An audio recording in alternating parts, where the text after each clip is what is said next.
И од ССМ и од бизнисот се сложуваат придонесите за растот на минималната, но и на другите плати да ги покрива државата. Двете страни се со сличен предлог околу ова прашање, но останува да се види дали ќе успеат да убедат владата за да можат да ги качат платите.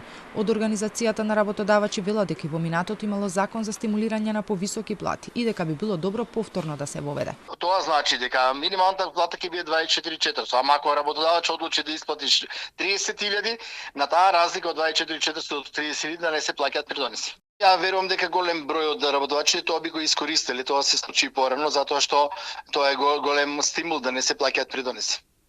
Предлогот од ССМ пак е да биде минималецот 30.500 денари, а за разликата до 6.000 денари од законската сума, која што би требало да изнесува 24.500 денари, работодавачите да бидат ослободени од повисоки придонеси 12 месеци.